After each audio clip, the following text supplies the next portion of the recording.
and through us. And I want you to stand comfortably, confidently in the reality of God as you. As you. There's no degree of separation, right? Just like the ice cube unabashedly stands in the reality of water as ice, I want you to stand in God as human, because you're made out of it. And it's a magnificent thing. It isn't just happenstance, right? So all the power that could possibly exist is already you. Money can't give you that. Okay? Ernest Holmes taught thoughts are things.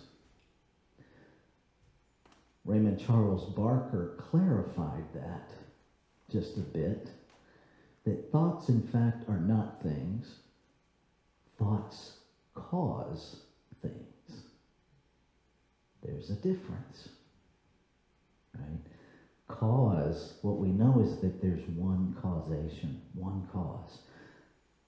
Thoughts move consciousness into action.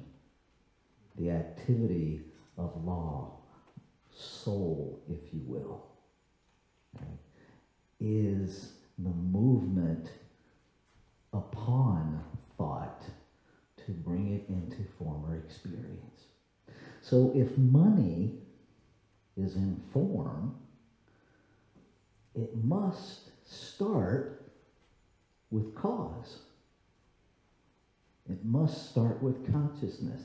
It must be God in form. But most of us don't look at it that way, right? And so I invite you to begin to love money, not as different than God, not more than any other expression of God, but as a uniquely individualized, intentional, purposeful idea in the mind of God. That's all it is.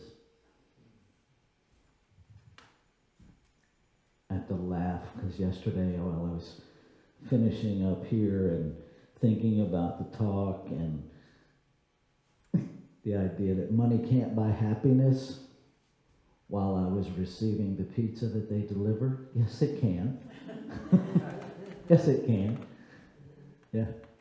$10. And I was really amazed because I got a medium pizza for under $10. Right? Right? I was very happy until about 8 o'clock last night when the pizza finally ran out. Money can buy happiness, albeit temporary.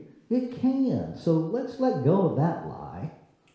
What money can't buy is your identity. It can't purchase your godness. It can't give you that. Right? I keep threatening to start a universal 12-step fellowship called Humans Anonymous.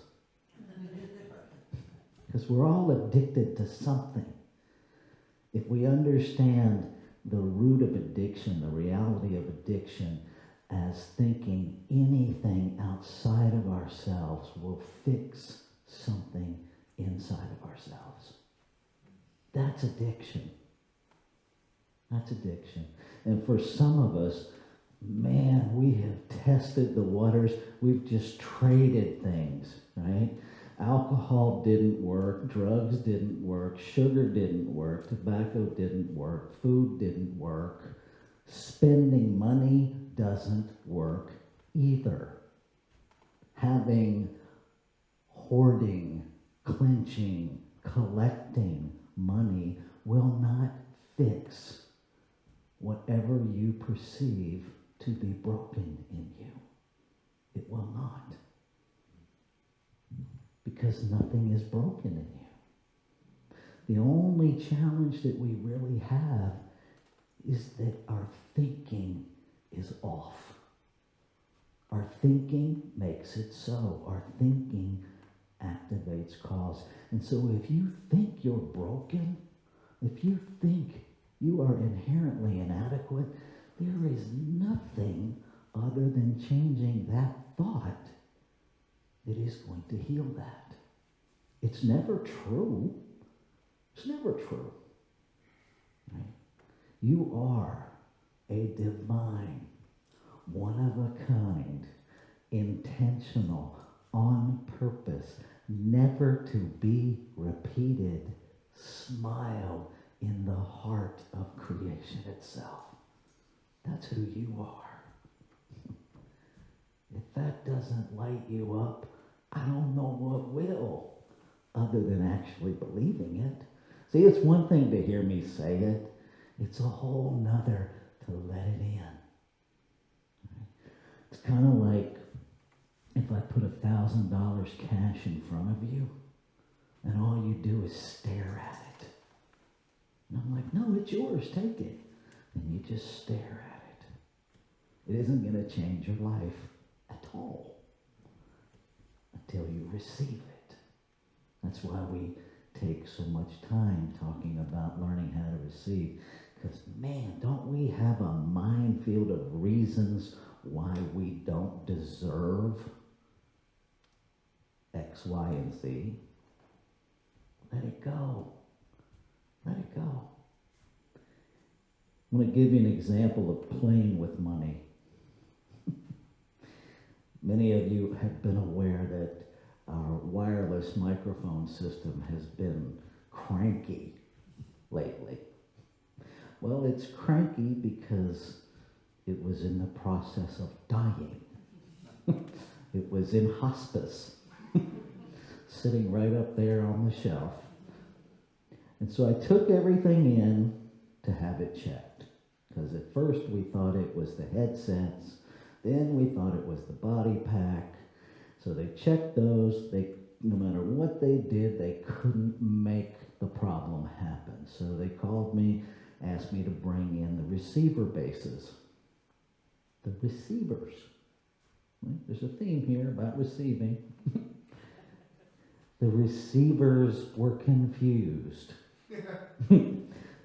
Literally. And part of the reason they're confused is because the FCC took back a bunch of frequencies that were used for wireless communication, microphone communications, back in 2010. They reclaimed a lot of those frequencies and reallocated them to cell phone towers and TV transmitters. So our system was illegal and confused and old. The system we had was built in 1998. So to replace all of that, two wireless microphones, headset, body packs, and a handheld was about $1,800 to replace what we actually had. So I got this talk, playing with money, and I'm like, okay, now I'm going to play. And I consulted the gospel according to Google, and what was coming up just kept getting more and more expensive. I'm like, I'm not having fun, right? And so I kept going inward and treating that money is a tool. Money is a divine expression of God, that God is always seeking God, and just whatever came to me to clarify that. And then I got really clear that infinite intelligence is also everywhere present. So it must be present in me, and it must be present in the gospel according to Google. And then I did another search, and a system came up called Phoenix Pro. I'd never heard of it. And I did some research. I followed the trail, and I listened to a bunch of YouTube blind sound tests comparing the Shure microphones that we had with Phoenix Pro. The difference was negligible. Negligible. So I replaced our wireless sound system. Instead of 2 body packs, we have 2 body packs, 2 handheld microphones, 2 new headsets, and 2 lavalier mics for $217 and change. Brand new, out the door, there sits the monitor up there. They're all legal frequencies. They're easier to operate. There's less buttons and, it's like my daddy taught me when they came out with the motorized windows in cars, and we still had crank windows because he said the more bells and whistles you have, the more things can go wrong. These are great. It sounds wonderful. Everything's fine. It was easy to hook up. And God supplied God with God as a microphone within God's budget. Right?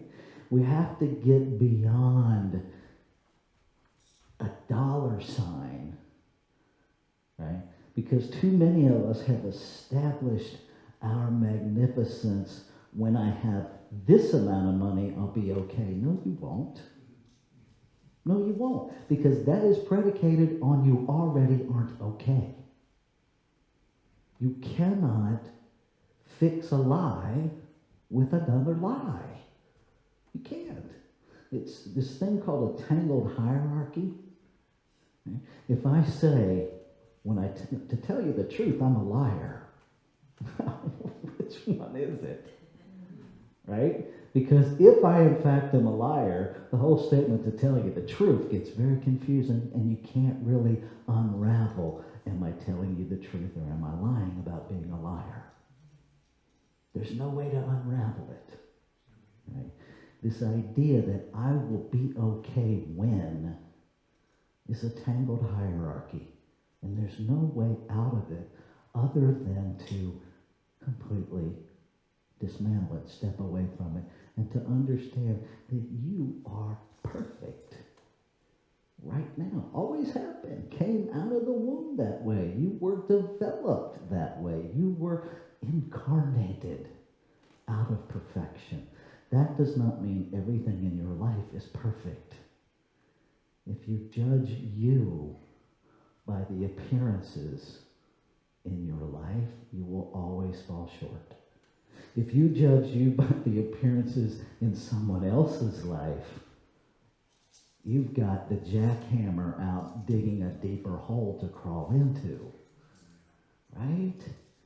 Who cares what's happening in somebody else's life? I'll guarantee you, there are people that have less money than anybody in this room has ever had, and they are ecstatically happy. I have had conversations with unhoused individuals in humanity. The one that really struck me the most was in Citrus Heights, down in the Sacramento area.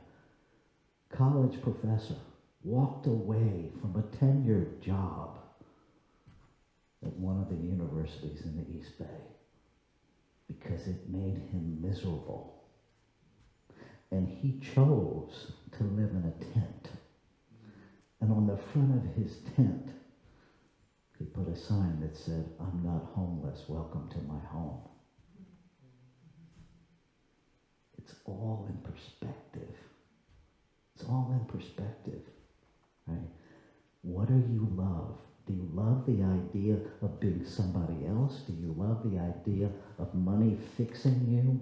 Or do you love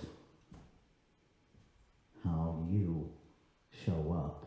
And if you don't love how you show up, can you at least lean into loving that your thoughts are the solution? That within you is the power to shift that. And it's not even hard work. It's repetitive work. Because the reason most of us think we're not something is because we have habitually been taught to think that. So learning to think correctly takes the same habit forming process. How do you form any habit? You do it. And then you do it. And then you do it. And then you do it. So if you're going to spend your time in a repetitive thought, at least pick one that will advance your life in the direction that you want it. Because we're all operating in some repetitive thought anyway. Right? When you get up in the morning, I invite you to practice having the first thought, I am abundantly blessed this day. Period. You don't have to know the form. You just have to understand that you are abundantly blessed just because you breathe. And then you will become open to seeing it. It's that simple. It really is that simple. I want to close with this. Raymond Charles Barker describes money as God's idea of circulation and the activity in the world. Our theme is everyday wonder as finances. I invite you to quit wondering about your finances and find everyday wonder in your finances. They're different. Okay. He goes on to allow God's circulation in the form of money to happen in our life.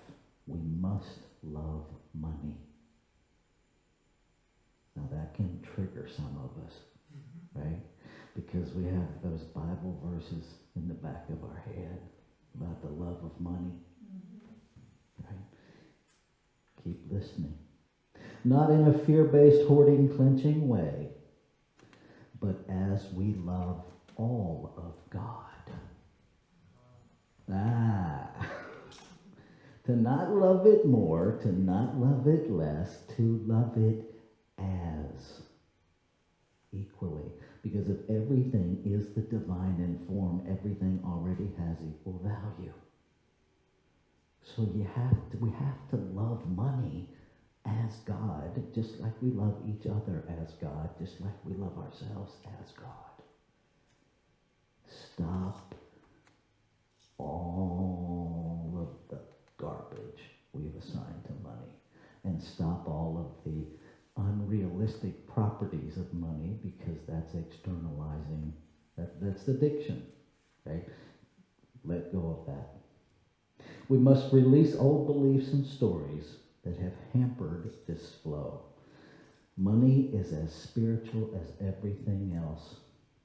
Like everything else, it is an effect that shows up as the cause of our consciousness. We do not get everything we want. We get everything we have the consciousness to create. Let's take this into prayer.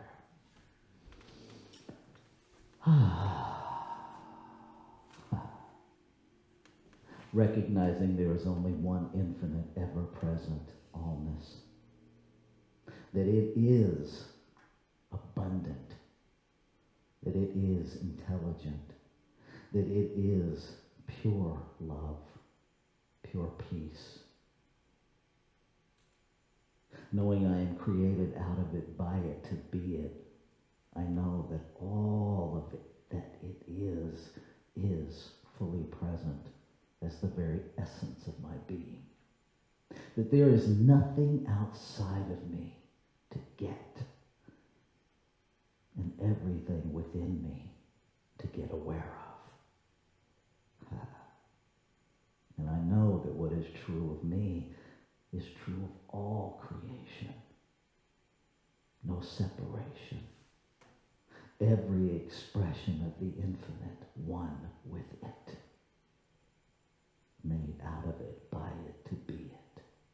And so I speak my word, which is the word of the infinite speaking as me, claiming, affirming, accepting as true, as real, that every thought within me is creative. And so I choose with awareness, I choose with intention to direct consciousness carefully, thoughtfully, in integrity, knowing that every thought is the cause of a thing, that every thought manifests in form, in function, in experience. And so I take responsibility. I take the ability within me to respond, and I use it. I use it to become more of it. And I celebrate this divine idea of money that we have collectively embraced as a form, as part of this human experience. And I celebrate it equally as simply a divine expression of God.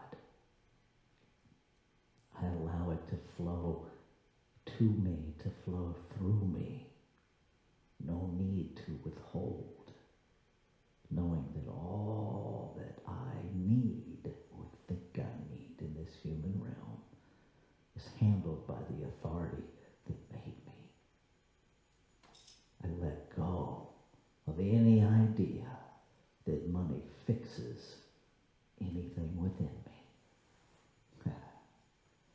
I let it go. And I celebrate. I celebrate the wisdom. I celebrate the intelligence. I celebrate the abundance. And I celebrate the shift in consciousness that I know has already happened, because the word spoken is the word fulfilled. It is done. It is done. And so now we simply experience a new experience. I celebrate. And knowing that it's done, I let go. I let God be God. I let money be money. I let life be life. I let go. And I simply step into the flow of everyday wonder in finances. And I invite you, if anything that has been said resonates with you, that you join me as we anchor it together by saying, and so it is.